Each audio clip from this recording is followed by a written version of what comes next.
Hello friends, welcome back to knowledge and education अड्डा। Friends, आज हम ईडियम फ्रेज के सीरीज़ का नेक्स्ट पार्ट को हम एक्सप्लेन करेंगे। So let's start.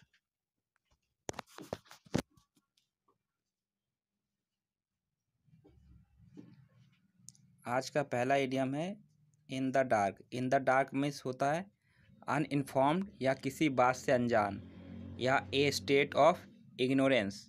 तो इन द डार्क मीन्स होता है अंधेरे में रखना, किसी तथ्य या कोई इन्फॉर्मेशन को छिपा कर रखना या अंधेरे में रखना। अगला है in the dog house. In the dog house means होता है इन डिसग्रेस या अपने व्यवहार के कारण परेशानी में या out of favour. Out of favour in the dog house, यह इडियम पीटर पैन की रचना, उनकी एक रचना है। उस रचना में चैप्टर 16 में 1911 में यूज़ हुआ था। इस कहानी में परिवार का पिता जिनका नाम मिस्टर डार्लिंग है, वो अपने आप को अपने बच्चों के अपहरण होने का दोषी मानता है। अनजाने में वो मानता है कि अनजाने में मुझसे गलती हो गई है और अनजाने में वो अपने बच्चों के अपहरण का या किडनैपिंग का कारण है, जिसके कारण वह डॉग्स कैनल यानी कुत्ते के घर में लेटकर पश्चाताप करता है। तो इन द डॉग हाउस में मीन्स होगा अपने व्यवहार के कारण परेशानी में। अगला in the driver seat. In the driver seat means होता है किसी परिस्थिति में नियंत्रण की स्थिति में या इन चार्ज ऑफ थिंग्स और situation.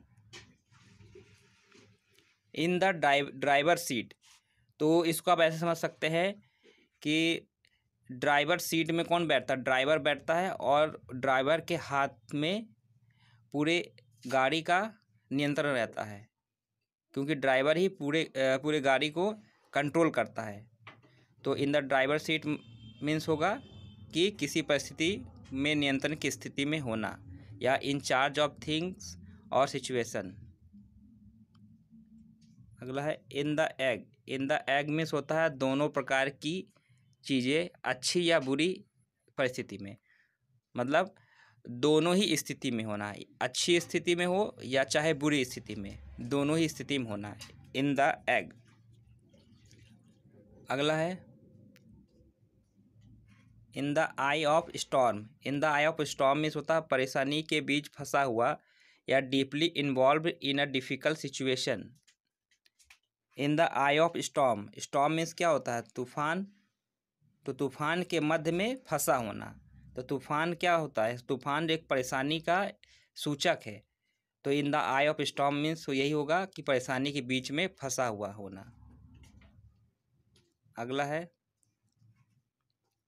In the good books of. In the good books of means होता है किसी का फेवरेट होना या बी इन समबडीज फेवर। यहाँ बुक्स मतलब होगा यहाँ in the good books of.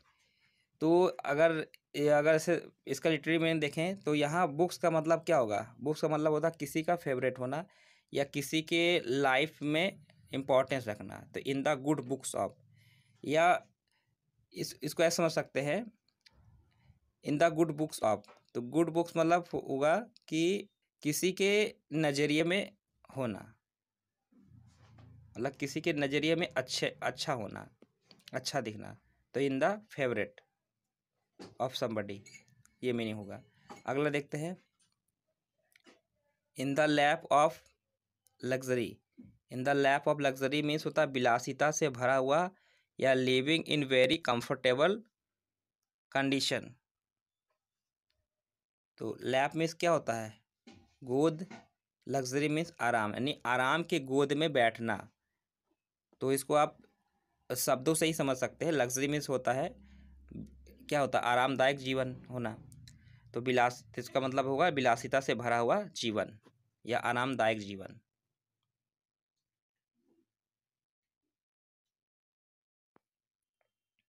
अगला है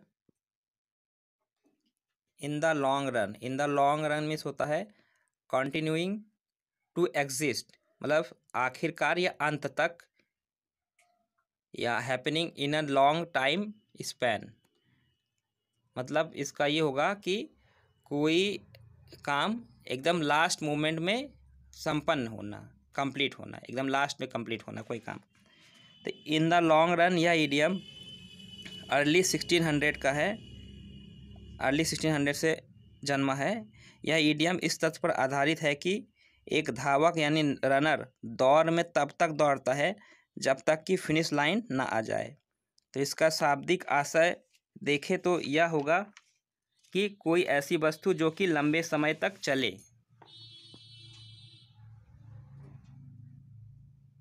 अगला है in the nick of time. In the nick of time means होगा at the last possible second, या एकदम सही समय पर।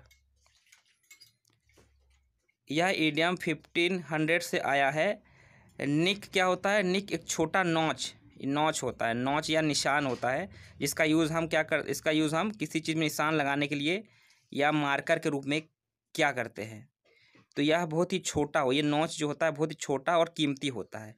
अतः अगर कोई काम इन द निक पर किया जाए तो इसका तात्पर्य यह होगा कि वह कार्य एकदम सही स्थान पर या एकदम सही समय पर किया गया है। तो in the nick of time means होगा एकदम सही समय पर किया जाने वाला कार्य, या eight the last possible second, मतलब एकदम अंतिम समय पर किया जाने वाला कार्य। अगला है in the ऑफिंग। In the ऑफिंग means होता है इन द फ्यूचर, या जिसके तुरंत होने की संभावना हो, या हैपनिंग सून। इन द ऑफिंग इस टर्म का प्रयोग सर्वप्रथम 17th सेंचुरी में हुआ था। ऑफिंग जो है समुद्र का एक फारथेस्ट पॉइंट या दूरस्थ बिंदु या स्थान है जहाँ से हार्बर या एंकरिंग ग्राउंड, यानी जहाँ पे शिप खड़ी होती है उसे हार्बर बोलते हैं। तो समुद्र का दूरस्थ बिंदु को उस हार्बर से देखा जा सकता है, तो कि शिप आते हुए हम देख सकते हैं, मतलब हार्बर से जिस पॉइंट पर समुद्र से शिप आते हुए दिखाई देती है उस जगह को हम बोलते हैं ऑफिंग।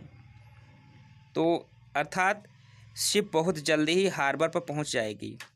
अगर शिप ऑफिंग में होगा तो इसका मतलब क्या होगा कि शिप जो है बहुत ही जल्द शोर पर या हार्बर पर या एंकरिंग ग्राउंड पर आने वाली है।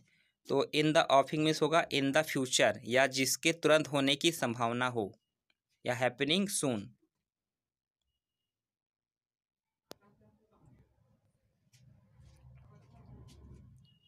अगला है in the pink. In the pink means होता है at the peak of health, या पूर्णतः स्वस्थ या टोटली हेल्दी या अ फिट पर्सन, मतलब ऐसा पर्सन जो एकदम हेल्दी हो या अपने स्वास्थ्य के चरम बिंदु पर हो। इन द पिंक इस फ्रेज का प्रयोग 1500 में हुआ था। उस समय पिंक टर्म का प्रयोग रंग के लिए नहीं बल्कि एक डायंथस नामक पुष्प के लिए हुआ था।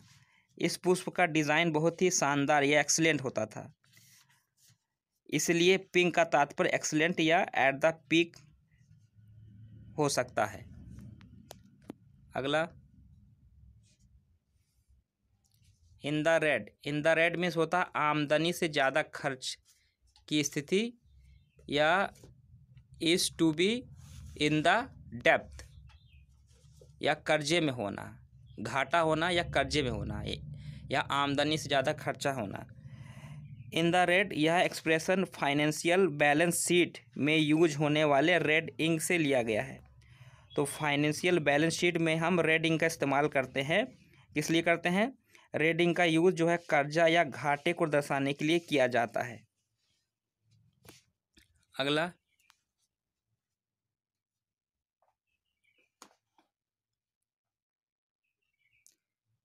In the running. In the running means होगा इन कंपटीशन, या चुनाव लड़ना, या eligible to win something.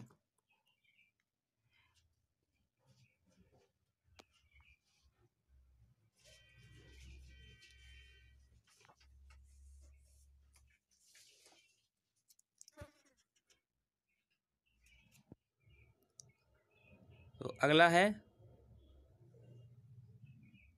In the saddle means होगा इन कंट्रोल या नियंत्रण करने की स्थिति में, या इन डोमिनेंट और इन्फ्लुएंशियल पोजीशन।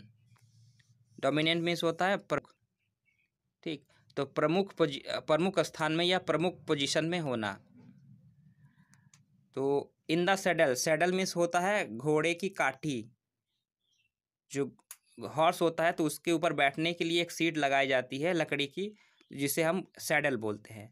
तो अगर कोई व्यक्ति घोड़े की सीट पर बैठा होगा तो वो क्या कर सकता है, वो उस घोड़े को नियंत्रित कर सकता है, मतलब घोड़ा उसके नियंत्रण में है। तो इन द सैडल मीन्स होगा इन कंट्रोल। अगला है in the same boat. In the same boat means होगा समान परिस्थिति में, या B in the same unpleasant situation, मतलब बुरी परिस्थिति में एक समान सभी व्यक्ति एक ही समान बुरी परिस्थिति में होना। मान लीजिए बहुत सारे व्यक्ति हैं और सभी लोग किसी बुरी परिस्थिति में फंस गए और सभी लोग समान परिस्थिति में हैं। तो इन द सेम बोट, यह फ्रेज मिड 1800 से ओरिजिनेट हुआ है तथा इसका यूज मुख्य रूप से ग्रीक द्वारा किया गया था, ग्रीक लोगों ने किया था यात्रियों द्वारा संकट का सामना करने के लिए, जो कि एक ही छोटी सी नाव में बैठे हैं। मतलब बहुत सारे यात्री हैं, वो फंस गए नाव में और सभी लोग एक ही नाव में बैठे हुए हैं। तो एक दूसरा तथ्य यह भी हो सकता है कि शायद टाइटैनिक शिप जो 1912 में डूब गई थी, जिसमें गरीब, अमीर तथा अन्य सभी वर्ग के लोग थे, अर्थात वे सभी एक समान परिस्थिति का सामना कर रहे थे। तो in the same boat means होगा समान परिस्थिति में होना, या B in the same unpleasant situation, किसी बुरी परिस्थिति का सामना करना एक साथ मिलकर।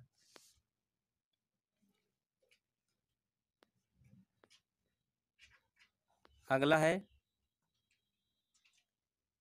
In the soup. In the soup means होगा इन अ डेंजरस सिचुएशन, या कठिन परिस्थिति में। यहाँ सूप का मतलब होगा हॉट वाटर, मतलब खौलते हुए पानी में होना। अगर किसी व्यक्ति को खौलते हुए पानी में या गर्म सूप में अगर डाल दिया जाए तो क्या होगा, वो बहुत ही कठिन परिस्थिति में होगा या बहुत ही डेंजरस सिचुएशन में होगा। तो इन द सूप मीन्स होगा इन अ डेंजरस सिचुएशन, या कठिन परिस्थिति में होना।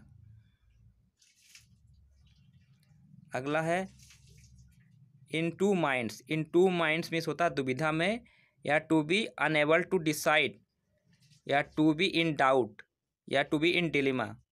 तो इन टू माइंड्स मतलब होगा दो दिमाग। दो दिमाग मतलब क्या होता है, होगा कि मतलब दुविधा में होना, डिसाइड नहीं कर पाना कि क्या सही या क्या गलत है, या किस चीज़ को अपनाना है किसको नहीं अपनाना है। तो दुविधा में होना, टू माइंड्स, दो दिमाग में होना। अगला है in two shakes. In two shakes means होगा in no time at all, या कुछ ही देर में, या तुरंत, या इमिडिएटली। इन टू शेक्स, यह एक्सप्रेशन, इस एक्सप्रेशन का अर्थ है तुरंत या कुछ ही देर में, क्योंकि जिस प्रकार एक भेड़ का बच्चा यानी लैम्प अपनी पूंछ को बहुत जल्दी जल्दी हिलाता है, तो शेक मीन्स क्या होगा, हिलाना।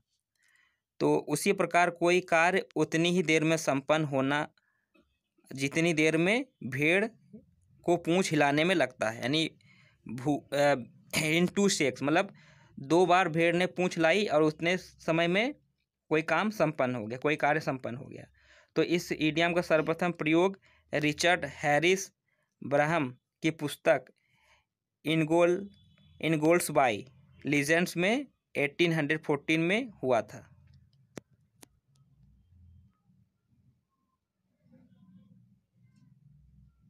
अगला है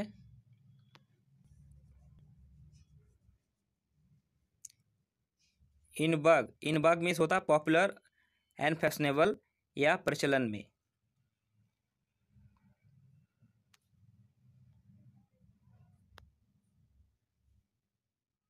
अगला है ins and outs. Ins and outs means होता है द पार्टिकुलर डिटेल, या समस्त विवरण, पक्ष या विपक्ष, या in favour and out of favour. यह फ्रेज पॉलिटिकल वर्ड से लिया गया है, राजनीतिक टर्म है ये, जिसका अर्थ होता है समस्त विवरण या पक्ष व विपक्ष। इस इडियम का सर्वप्रथम प्रयोग चौसर ने अपनी कविता ट्रोइलस एंड क्रेसियड्स में 1381 एंड 1386 के बीच में किया था। अगला है इट टेक्स टू टैंगो, जिसका मतलब होता है ताली दोनों हाथों से बजती है, या एक्शन और एक्टिविटीज नीड मोर पीपल, मतलब कोई भी कार्य संपन्न करने के लिए दो लोगों की जरूरत पड़ती है, मतलब एक हाथ से ताली नहीं बजती है। इसका हिंदी मुहावरा ये होगा। तो इट टेक्स टू टैंगो, यह इडियम साउथ अमेरिकन डांस है, उस डांस का नाम है टैंगो। तो साउथ अमेरिकन डांस टैंगो को संदर्भित करता है, जिसमें दो पार्टनर्स की ज़रूरत पड़ती है इस डांस को परफॉर्म करने के लिए। तो यह इडियम 1952 में कंपोज किया गया एक सॉन्ग, जिसका नाम था टेक्स टू टैंगो से ओरिजिनेट है, जिसे अल ऑफमैन एंड डिक मैनिंग ने गाया था, जो कि बहुत पॉपुलर हुआ था। अगला है ईची फीट मीन्स होता है सेंस ऑफ बोर्डम और रेस्टलेसनेस। बोर्डम मीन्स होता है रोमांचक कार्य करना, या एक्साइटिंग थिंग्स कोई करना, रोमांच पैदा हो। अगला है इसकी मीनिंग बताते हैं। इसका मीनिंग होगा जो हमेशा भ्रमण करना चाहता हो, या जो कभी एक स्थान पर टिक कर ना रहे। ईची फीट, ईची मीन्स क्या होता है खुजली, फीट मीन्स पैर, यानी पैरों में खुजली होना, मतलब किसी के पैरों में, ये कहावत भी है हिंदी में, कहते हैं ना किसी की बहुत खुजली हो रही पैरों में। इसका मतलब क्या होता है कि खुजली होना मतलब वो एक जगह पे टिक कर नहीं बैठ सकता, मतलब एक जगह उसको हमेशा कहीं ना कहीं घूमने की लालसा रहती है। अगला है live in Ivory tower. Ivory means होता है हाथी दांत, मतलब हाथी दांत के बने हुए टावर में रहना। इसका मतलब क्या होगा, हाथी दांत के बने हुए टावर में रहना मतलब सुख एवं दूसरे की पीड़ा से अनजान होना, या अ प्लेस और सिचुएशन रिमोट फ्रॉम वर्ल्डली और प्रैक्टिकल अफेयर्स। ओके फ्रेंड्स, आज का इडियम यहीं तक रखते हैं। इसका नेक्स्ट पार्ट आपको बहुत जल्द मिल जाएगा। इसके लिए आप हमारे चैनल को सब्सक्राइब कर लीजिएगा और बेल आइकन को प्रेस करना मत भूलिएगा, और अपने फ्रेंड्स को भी शेयर कर दीजिएगा। Okay, thank you.